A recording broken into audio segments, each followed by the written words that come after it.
আপনারা কেন আছেন বেগুন গম আছেন নে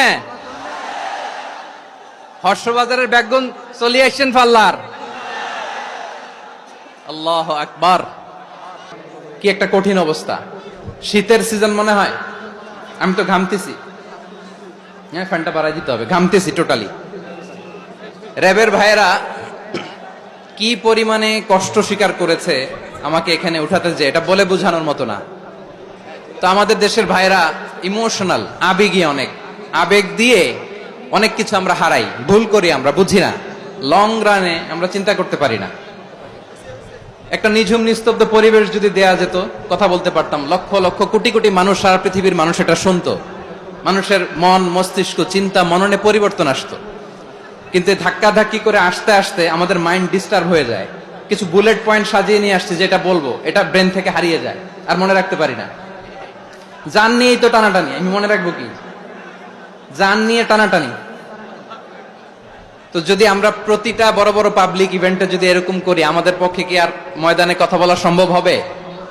বাধ্য হয়ে পরে ফেসবুকে ঘোষণা দিব যে আমি আর তাফসির মাহফিলে নাই, আমি মসজিদের হালাকা করব, 20 জন নিয়ে আমি দাওয়াতি কাজ করব, যথেষ্ট, গুড ইনাফ। এটাই আপনারা চান নাকি?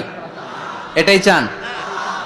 তো একটু মেহরবানি করে চুপ করা যাবে না? জায়গা না হলে পেছনে চলে যান, কিন্তু যারা থাকবেন চুপচাপ, আওয়াজ করা যাবে না। আল্লাহর ওয়াস্তে, আল্লাহর ওয়াস্তে অনুরোধ করার পরে যদি এটা ভায়োলেট করেন, জবাব দিতে হবে আল্লাহর কাছে। খবরদার, আল্লাহর ওয়াস্তে বলেছি, আওয়াজ করা যাবে না। ভাইয়েরা, এভাবে আলোচনা করা যায় না, মেহরবানি করে আওয়াজ করবেন না। আমার দিকে তাকান। আজকে যে টপিকটা নিয়ে আমি আপনাদের সামনে কথা বলবো, সেটা হচ্ছে আমাদের ধর্মীয় জীবনে, সামাজিক জীবনে, রাষ্ট্রীয় জীবনে ঐক্যবদ্ধ থাকার গুরুত্ব। The importance of unity in our life. আমরা ঐক্যবদ্ধ থাকতে চাই কি চাই না? এই আপনাদের গলার আওয়াজ। আমরা ঐক্যবদ্ধ জীবন যাপন করতে চাই কি চাই না? চাই। ঐক্যের কোনো বিকল্প নাই।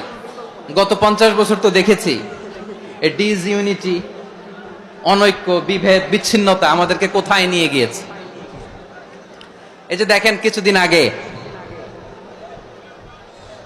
আমাদের বর্তমান নেতা ডক্টর ইউনূস, উনি সব রাজনৈতিক নেতৃবৃন্দদেরকে ডেকেছেন একটা ইস্যুকে কেন্দ্র করে। তার মানে গোটা বাংলাদেশ এক হয়ে গিয়েছে।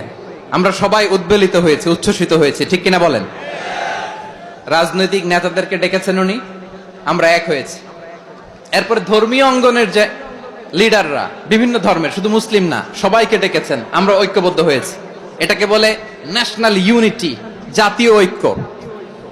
যে কোনো ধরনের কনস্পাইরেসি, ষড়যন্ত্র, আধিপত্যবাদ মোকাবেলায় জাতীয় ঐক্যের চেয়ে মুখ্য হাতিয়ার আর নাই। আমাদের একটা প্রতিবেশী দেশ আছে, আমরা আমাদের দেশ নিয়ে যত ভাবি, তারা তার চেয়ে বেশি ভাবে। কথা বুঝতেছেন না? আরো ভেঙে বলতে হবে। আমরা আমাদের দেশ নিয়ে যত উদ্বিগ্ন, এদের আরো টেনশন বেশি। বলেন, আমাদের দেশে শান্তি আছে না নাই? আমরা হিন্দু মুসলিমে কখনো দাঙ্গা লাগে? আসতে বলেন, কেন লাগে? ওদের পূজা পার্বণে আমাদের মাদ্রাসার ছেলেরা যে পাহারা দেয়, চিল্লায় বলেন ঠিক কিনা? আমাদের তাফসির মাহফিলের সময় ওরা ডিস্টার্ব করেন, ঢোল বাজায় না। ওদের পূজা পার্বণের সময় আমাদের তাফসির মাহফিলের ডেট হলে আমরা চেঞ্জ করে দেই। সুবহানাল্লাহ! কি সাম্প্রদায়িক সম্প্রীতির রোল মডেল। আর ওই বাংলাদেশের ব্যাপারে তারা অনেক ডিসইনফরমেশন ছড়াচ্ছিল।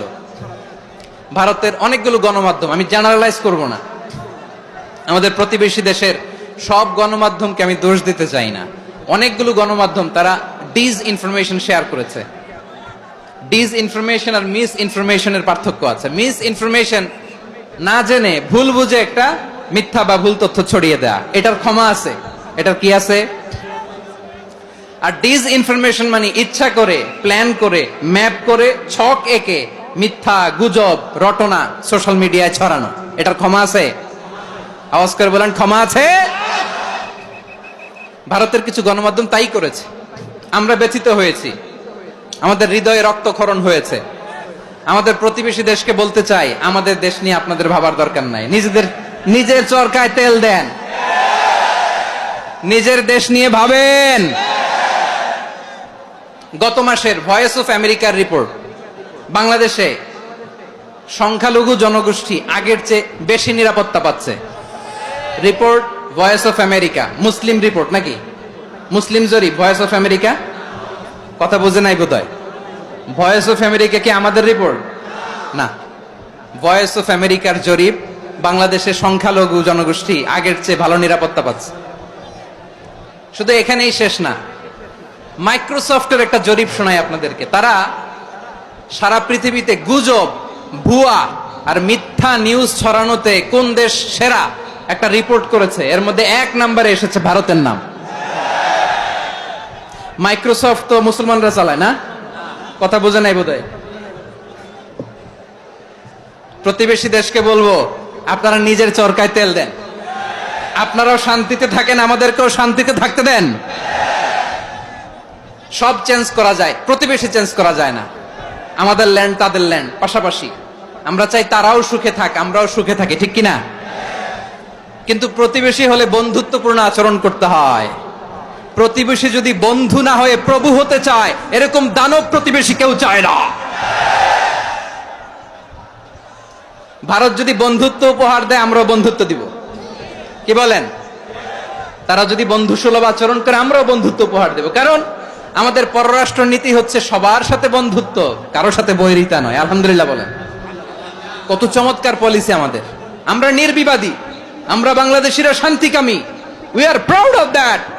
এজন্য আমরা গর্ববোধ করি। আমাদের পররাষ্ট্র নীতি সবার সাথে বন্ধুত্ব, কারোর সাথে শত্রুতা নয়। তাই প্রতিবেশী দেশকে বলবো, আমার ভাইয়েরা, আপনারাও আমাদের ভাই। বন্ধুত্ব দিলে বন্ধুত্ব পাবেন। বন্ধুত্ব ইজ ওয়েলকাম, দাদাগিরি নয়। বন্ধুত্ব ওয়েলকাম, দাদাগিরি নয়। Loud and clear. ভারত যদি বন্ধুত্ব দেখায়, বন্ধুত্ব পাবে। কিন্তু ভারত যদি বাংলাদেশে আধিপত্যবাদ বিস্তার করতে চায়, বাংলাদেশের 18 কোটি জনগণ সেটা রুখে দেবে। ভারত যদি গৌর গোবিন্দের ভূমিকায় নামতে চায়, দেশের 18 কোটি মুসলমান শাহজালালের ভূমিকায় নামবে।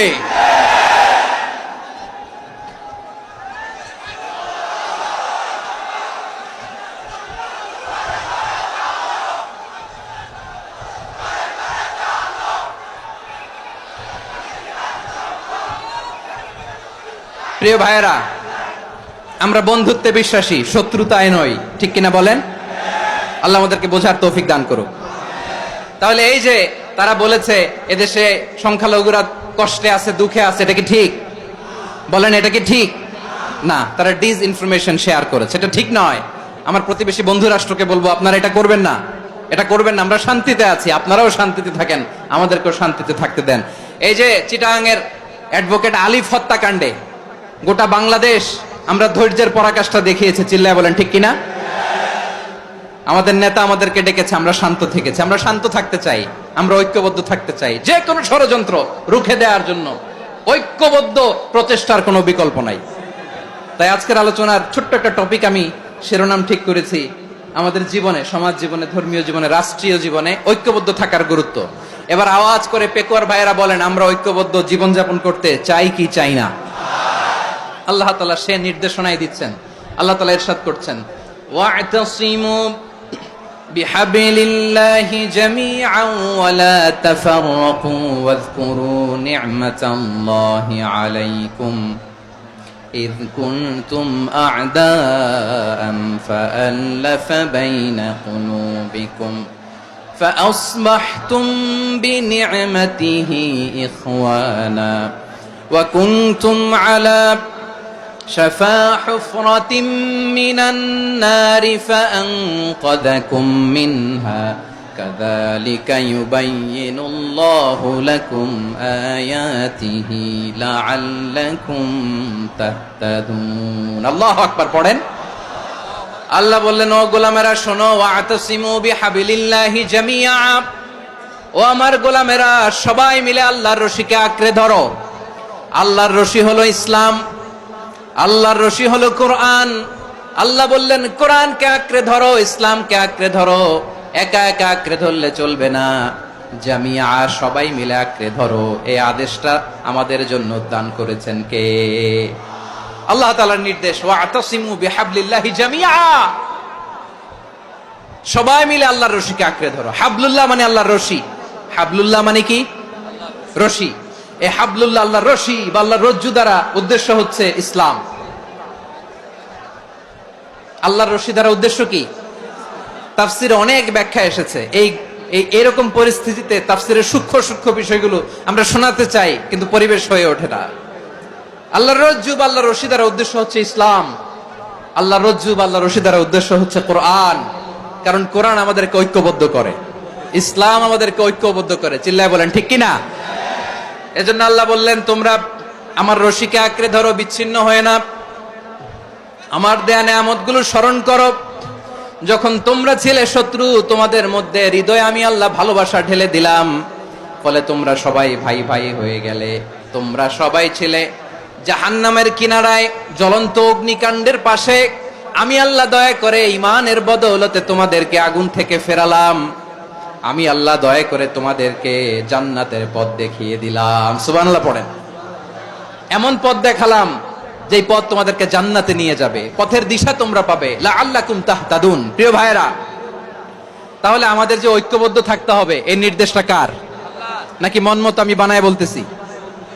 আওয়াজ করে বলুন, নির্দেশটা কার? আল্লাহর। তাহলে আমাদেরকে ঐক্যবদ্ধ জীবন যাপন করতে হবে। প্রিয় ভাইরা, ইসলাম আমাদেরকে ঐক্যবদ্ধ করে। ইসলাম আমাদেরকে কি করে? সংঘবদ্ধ করে, ঐক্যবদ্ধ করে। বিচ্ছিন্ন হওয়া যাবে না। বিরোধ, বিচ্ছিন্নতা, মতানৈক্য, এগুলো আমাদেরকে ধ্বংস করে, আমাদেরকে দুর্বল করে। আর আমাদের ঐক্যবদ্ধ প্রচেষ্টা আমাদেরকে বিজয়ের দিকে এক ধাপ এগিয়ে নেয়। চিল্লায় বলেন ঠিক কিনা? এজন্য আল্লাহ বললেন, ওয়া'তাসিমু বিহাবলিল্লাহি জামিআ, তোমরা আল্লাহর রশিকে আঁকড়ে ধরো, তোমরা ঐক্যবদ্ধ জীবন যাপন করো, তোমরা বিচ্ছিন্ন হয়েও না। বিচ্ছিন্ন হইলে লস, ঐক্যবদ্ধ হলে সেখানে কল্যাণ আছে না নাই? মাইকে কি সমস্যা হয়েছে কোনো? হ্যাঁ, এবার ঠিক আছে। প্রিয় ভাইয়েরা, শেষ করে দেই না? তাইলে শেষ করে দিব তো। গত 2 দিন আগে এসে বসে আছেন, আর আমি আসার 20 মিনিটের মধ্যে উঠে যাচ্ছেন কেন? আর সহ্য হচ্ছে না? আর পারতেছেন না? হ্যাঁ, বসেন। যাদের খুব জরুরত তাদেরকে বের হইতে দেন। অনেকে সকাল থেকে বসে আছে, ওয়াশরুমে যেতে হবে, সারাদিন কিছু খায় নাই, পাগলের মতো বসে আছে। আমি জানি, সব রিপোর্ট আছে আমার কাছে। মেহেরবানি করে বিশৃঙ্খলা করবেন না, আল্লাহর ওয়াস্তে, আল্লাহর ওয়াস্তে। যাদের কষ্ট হচ্ছে বের হয়ে যান। আরো কয়েক মিনিট কথা বলে আমরা শেষ করব। আল্লাহর ওয়াস্তে, আল্লাহর ওয়াস্তে বলার পরেও এরকম